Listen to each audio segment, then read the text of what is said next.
تو متوکل کو کسی نے کہا کہ کوئی جادوگر آیا. اب جادو عربوں کے لیے سن رکھا تھا کہ کوئی جادو تھا. بابل سے شروع ہوا. بابل حلہ کا پرانا نام ہے, قرآن کے اندر ہے. ہاروت و ماروت, ہاروت و ماروت کا واقعہ سن رکھا ہوگا, نہیں سنا تو پڑھ لیجیے گا. ہاروت و ماروت دو جادوگر تھے بنی اسرائیل کے زمانے میں, جناب سلیمان کے زمانے میں. بے بابل ہاروت و ماروت, قرآن کے اندر آئے تھے کہ بابل, حلہ کا پرانا نام بابل, نجف سے 70 کلومیٹر کے فاصلے پہ ہے حلہ شہر, اس کا پرانا نام ہے بابل. قرآن میں بھی لفظ آیا, کہتے ہیں دنیا کی سب سے قدیمی تمدن کا نام, سویلائزیشن کا نام بابل. جہاں نمرود تھا, جہاں جناب ابراہیم علیہ السلام کو نار نمرود میں ڈالا گیا. ذہن میں آ گیا؟ تو اب یہ جادو پرانا تھا, لیکن ایک مرتبہ کوئی بنگال کا یا کہیں ہندوستان کا اس زمانے میں کوئی جادوگر اس کے پاس آیا. اس نے اس کی آزمائش کی, امتحان لیا, دیکھا ہاں واقعی جادوگر ہے. کہا فوراً جاؤ جا کے علی بن محمد کو بلا لاؤ, یعنی امام علی نبی علیہ السلام. کہا جاؤ جا کے علی بن محمد کو بلا لاؤ. ذرا جادوگر سے کہا جب یہ آ جائے نا تو تھوڑا اپنا جادو دکھانا, پتہ چلے انہیں بھی کہ ہمارے پاس جادوگر بھی ہیں. واقعہ ذہنوں میں مجھ صرف اشارہ کرنا ہے. ایک مرتبہ کہا جاؤ جا کے بلا لاؤ علی بن محمد کو. اب وہ جو بیچارہ بلانے گیا وہ سوچ رہا تھا پتہ نہیں کوئی بے بس سا امام ہوگا. امام ہو ہی نہیں سکتا بے بس, اور جو بے بس ہو وہ امام نہیں ہوتا. جس کا بس نہ چلے وہ کیسا امام؟ امام بے کس ہو سکتا ہے, بے بس نہیں ہو سکتا. ایک مرتبہ وہ چلا, سارے درباریوں سے متوکل نے کہا کہ خبردار کوئی ان کے احترام میں کھڑا نہ ہو, کوئی تعظیم نہ کرے. 400-600 افراد, دربار پورا بھرا ہوا تھا, قلعہ موجود ہے, بہت بڑا قلعہ تھا, سب بیٹھے. ایک مرتبہ وہ آدمی شہر میں آیا اور شہر کی ایک گوشے میں, ایک کونے میں ایک گھر تھا. کہا یہ علی بن محمد کا گھر ہے. دروازے پہ دستک دی, کسی خادم نے دروازہ کھولا. کہا کس سے ملنا ہے؟ کہا علی بن محمد سے کام ہے. کہا آؤ لے چلوں. کہا سامنے صحن میں دیکھ رہے وہ جو قبر کے اندر عبادت کر رہے ہیں, رات کے وقت قبر میں عبادت کر رہے ہیں, کہا وہی علی بن محمد ہے. سنیں گے نا حضرات؟ کہا وہ جو قبر میں عبادت کر رہے ہیں وہ علی بن محمد ہے. اس نے کہا ہم تو دن میں قبر کے پاس نہیں جاتے, یہ رات میں قبر میں عبادت کرتے ہیں. ایک مرتبہ آگے بڑھا, آنے کے بعد امام سے آواز ہے کہ پوچھا انت علی بن محمد, کیا آپ علی بن محمد ہے؟ امام نے کہا میرا ہی نام ہادی ہے.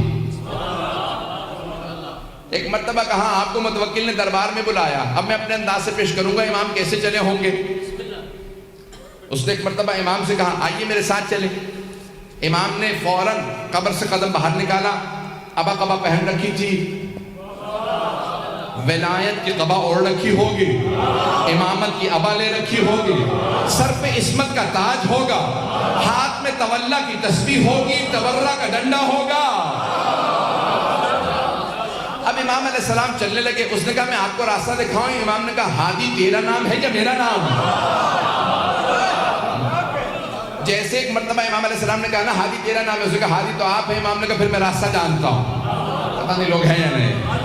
ایک مرتبہ امام نے فرمایا کہا میں پھر راستہ جانتا ہوں, دکھانے کی ضرورت نہیں. جو دنیا کو راستے دکھانے آیا ہو وہ ہادی ہوتا ہے, اور جو خود راستے سیکھنے کا محتاج ہو وہ ہادی نہیں ہوتا.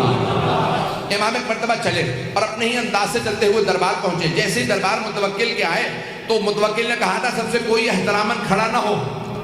جیسے امام پہنچے آندھی سی چلنے لگی, خود بخود قلعے کا دروازہ کھلنے لگا, پردہ سر پہ سایہ کرنے لگا, اور سارے درباری خود بخود تعظیم میں کھڑے ہو گئے.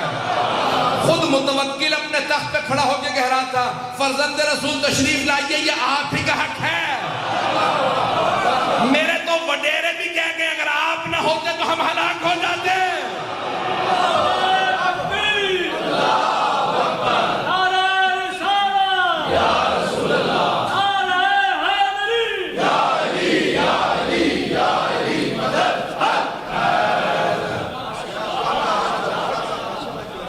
ایک مرتبہ امام علیہ السلام چلے اور جیسے ہی دربار میں داخل ہوئے سارا دربار امام کی تعظیم میں کھڑا ہو گیا. متوکل نے کہا فرزند رسول تشریف لائیے. امام نے کہا ہمیں تیرے تخت سے ظلم کی بو آتی ہے, ہم تخت پہ نہیں بیٹھتے. امام کے لیے ایک مرتبہ مسند بچھائی گئی اور ایک سامنے میز نما شیشے کو رکھا اور کہا امام کے لیے کھانا لگا دیا جائے. اس نے جیسے کھانا رکھا فوراً اپنے جادوگر کو آنکھوں سے اشارہ کیا کہ اپنا جادو دکھا. واقعہ ذہنوں میں ہوگا اگر لوگ ہیں یا نہیں ہیں. مجھے صرف اشارہ کرنا تھا. جیسے امام نے ہاتھ بڑھایا نا تو روٹی امام کے ہاتھ سے سرک گئی. امام روٹی تھوڑی دور ہو گئی. امام نے کہا جو بھی ہے باز آ جائے. عظمت امام علیہ السلام دیکھیے, نام نہیں لیتے, یہ نہیں کہتے میں جانتا ہوں جادوگر. امام نے کہا جو بھی ہے باز آ جائے. پھر امام نے دوسری مرتبہ ہاتھ بڑھایا, پھر ایک مرتبہ روٹی سرک گئی. امام نے ایک مرتبہ کہا کیا ان درباروں میں شرفاء کی زبان نہیں سمجھتے لوگ؟ اب تیسری مرتبہ امام نے روٹی کی طرف ہاتھ بڑھایا, ابھی پھر بھی وہ باز نہیں آیا. سارا دربار دیکھ رہا تھا جادوگر اب کیا کرتا ہے. جیسے ہی امام نے ہاتھ بڑھایا, جیسے تیسری مرتبہ روٹی ہاتھ سے سرکی, اس دیوار کے اوپر غالیچہ تھا, غالیچے پہ ایک شیر کی تصویر بنی تھی. لیکن جادوگر کو جواب دینا تھا. پتہ نہیں لوگ پہنچ رہے نہیں پہنچ رہے. جادوگر کو جواب دینا مقصود تھا. اسے بتانا تھا تو جادوگر ہے, ہم صاحب اعجاز ہیں. امام نے ایک مرتبہ وہ جو دیوار کے اوپر غالیچہ تھا, غالیچے کو دیکھا جس پہ اسد کی, شیر کی تصویر بنی تھی. عربی زبان میں شیر کو اسد کہتے ہیں. امام نے شیر کو دیکھ کے عربی میں کہا ایھا الاسد, او شیر تو دیکھ رہا تیرے ایمان کی توہین ہو رہی ہے. ایک مرتبہ سارا بندہ پریشان ہونے لگا. لگ یہ رہا تھا کہ غالیچے پہ جو شیر کیا عکس بنا ہے وہ عکس نہیں رہا, شیر بن رہا ہے. وہ شیر بن کے آگے بڑھا. نہ اس نے امام سے پوچھا کہ کسے کھاؤں. ایک مرتبہ جادوگر کی طرف بڑھا, اسے بغیر خون کا قطرہ گرائے پورا نکل گیا. اور پورا نکلنے کے بعد امام کے سامنے آ کے کھڑا ہوا اور ایک مرتبہ فصیح عربی زبان میں کہا فرزند رسول اگر آپ اجازت دیں متوکل کو کھا لو. متوکل نے ہاتھوں کو باندھا, کہا فرزند رسول اس سے کہیے واپس چلا جا, یہ دوبارہ عکس بن جائے. امام نے اشارہ کیا واپس چلا جا. کہا وہ میرا جادوگر تو واپس کر دے. وہ بہت قیمتی تھا, میں ہندوستان سے ہند سے لایا تھا. عربی میں ہندوستان کو ہند کہتے ہیں. کہا میں ہند سے لایا تھا, وہ معمولی نہیں تھا. اس شیر سے کہیں میرا ساحر میرا جادوگر واپس کر دے. ساحر عربی میں کہتے ہیں جادوگر کو. امام نے کہا جب جناب موسیٰ کا عصا اژدہا بنا تھا اس نے فرعون کے جادوگروں کی رسیوں کو کھا لیا تھا. لیکن جب جناب موسیٰ نے اٹھایا تو دوبارہ عصا بن گیا. جب عصا بنا تو اس نے جادوگروں کی رسیوں کو اگلا نہیں تھا. اگر جناب موسیٰ کا عصا واپس کر دیتا تو یہ بھی واپس کر دیتا.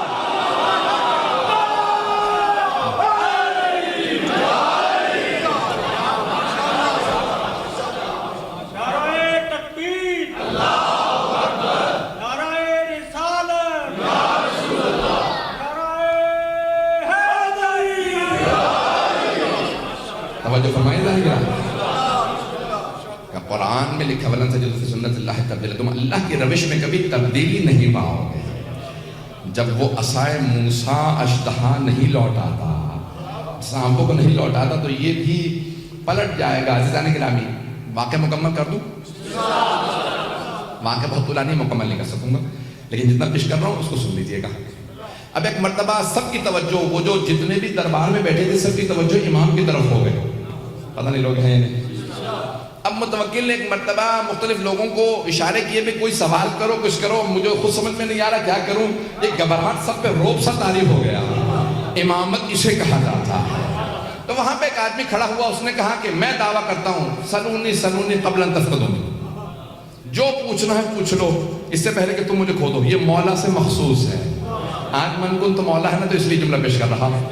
تو امام علی نبی سے بھی وابستہ ہے, ان کا بھی ہو جائے گی بات, مکمل ہو جائے گی, اور مولا امیر المومنین کی بات آپ تک پہنچ جائے گی. تو ایک آدمی نے دعویٰ کر دیا جو پوچھنا پوچھ لو. متوکل بہت خوش ہوا کہ میرے دربار میں کسی نے دعویٰ کر دیا جو اہل بیت سے وابستہ ہے. تو دربار میں ایک درباری کھڑا ہو گیا. اچھا اس کے سوال سے پتہ چل رہا کہ وہ تقیہ میں تھا لیکن تھا شیعہ. پتہ نہیں بات پہنچی یا نہیں پہنچی. سوال کرنے والے سے اندازہ یہ ہوتا کہ وہ شیعہ تھا. اس نے کیا سوال کیا, اچھا سوچ لے جو پوچھنا ہے پوچھ لو.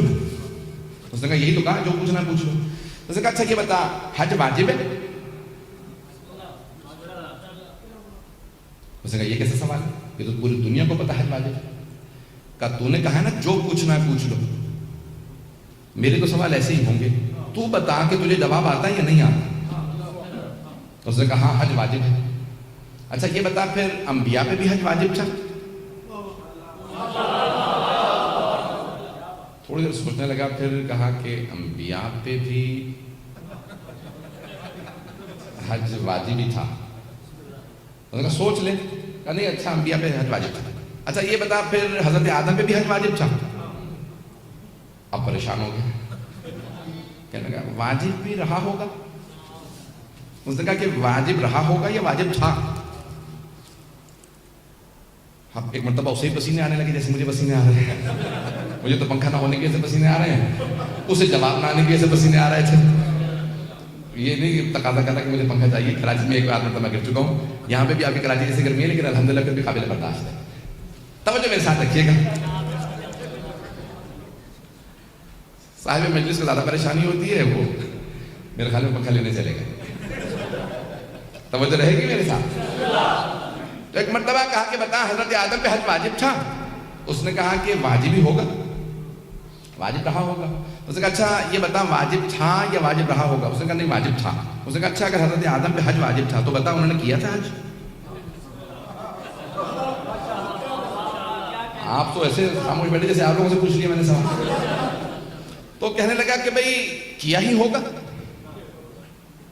اگر واجب تھا تو انہوں نے کیا ہی ہوگا. کہا بتا انہوں نے حج کیا تھا یا نہیں کیا تھا. تو کچھ سوچ کے کہنے لگا حضرت آدم نے حج کیا تھا. اس نے کہا کیا پوچھ لے گا زیادہ سے زیادہ. کہا حضرت آدم نے حج کیا تھا. کہا اچھا یہ بتا اگر حضرت آدم نے حج کیا تھا تو ان کا سر کس نے مونڈا تھا. حلق واجب ہے, حج میں سر کا مونڈنا واجب ہے. جناب آدم تھے زمین پہ پہلے بشر. پتہ نہیں آپ تو. کہا اگر انہوں نے حج کیا تھا تو بتا ان کا سر کس نے مونڈا تھا. اب بہت پریشان ہوا, کچھ دیر بعد کہہ رہا مجھے نہیں پتا. وہ پوچھنے والا بہت ذہین تھا. اس نے کہا جتنی اونچی آواز سے کہا تھا نا سلونی, اتنی ہی اونچی آواز سے کہے مجھے نہیں پتا, تو جاہل ہے, تجھے کہنا ہی نہیں چاہیے تھا سلونی. ایسا نہیں کہ بس بھی مجھے ہوا آ رہی ہے, میرے لیے اتنا کافی.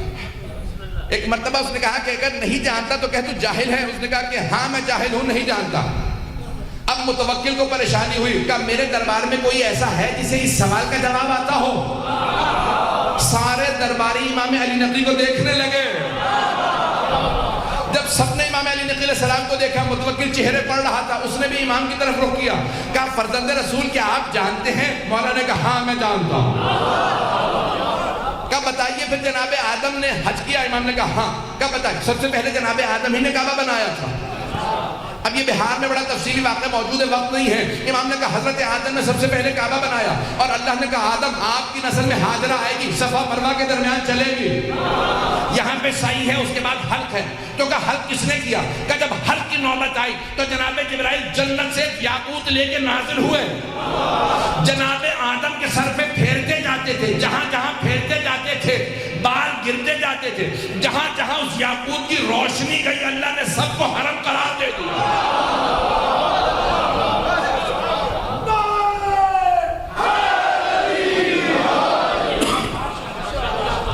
امام نے سب کو حرم قرار دیا.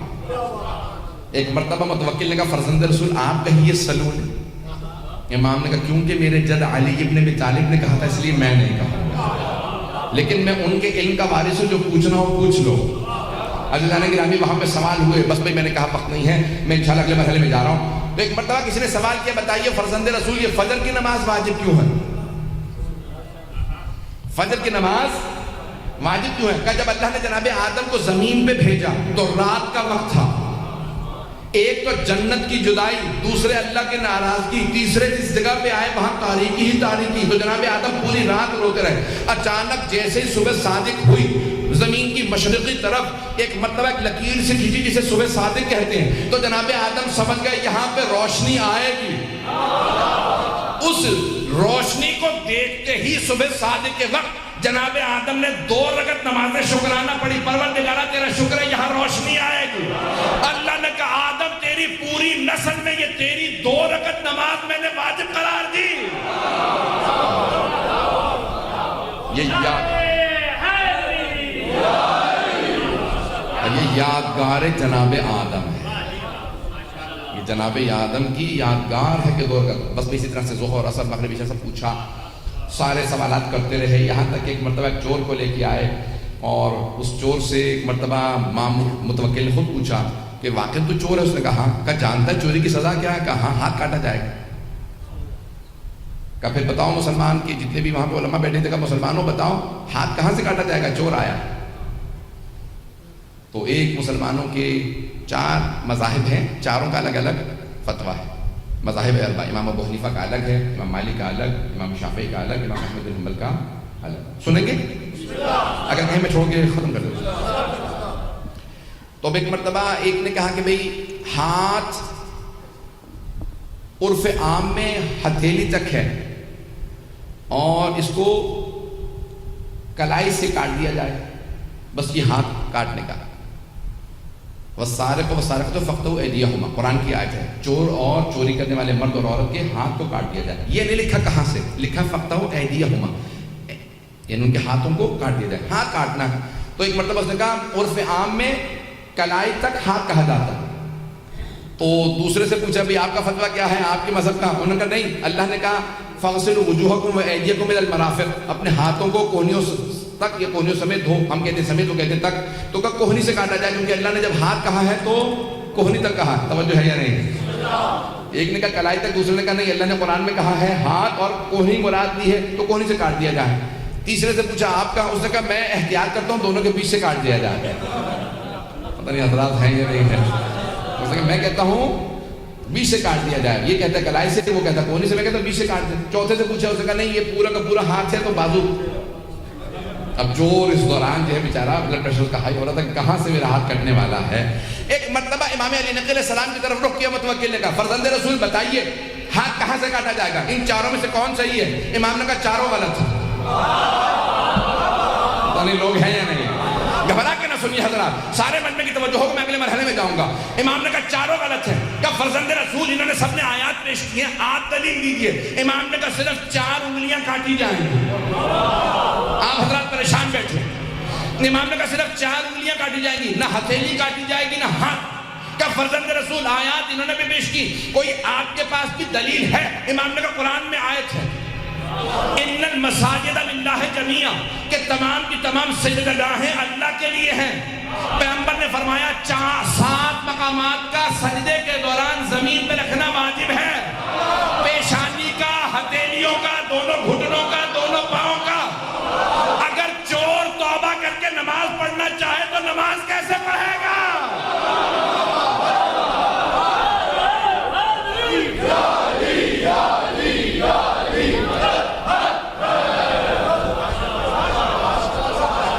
چور توبہ کر لے تو ہاتھ نماز کیسے پڑھے گا اگر ہاتھ کٹا ہوا ہوگا؟ تو اس لیے صرف 4 انگلیاں کاٹی جائیں گی۔ پیغمبر نے بھی 4 انگلیوں کا حکم دیا تھا، میرے جد امیر المومنین نے بھی 4 انگلیوں کا حکم دیا۔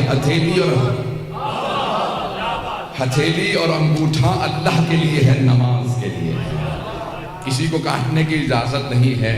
ایزانے کی رامی پھر امام نے وہاں پہ تفصیل سے بتایا کہ چور اگر کسی تالے کو توڑ کے چوری کرے، کچھ اٹھا کے لے جائے تو ہاتھ نہیں، تعزیر ہے، حد نہیں جاری ہوگی۔ پتہ نہیں لوگ ہیں یا نہیں؟ حد جاری نہیں ہوگی، تعزیر ہوگی، کوڑے لگیں گے لیکن ہاتھ نہیں کاٹ سکتے کیونکہ اس نے تالا نہیں توڑا۔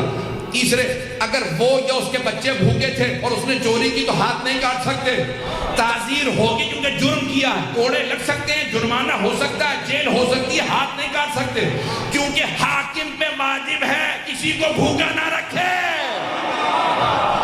یہ پاکستان کے حکمرانوں کو بتا دو۔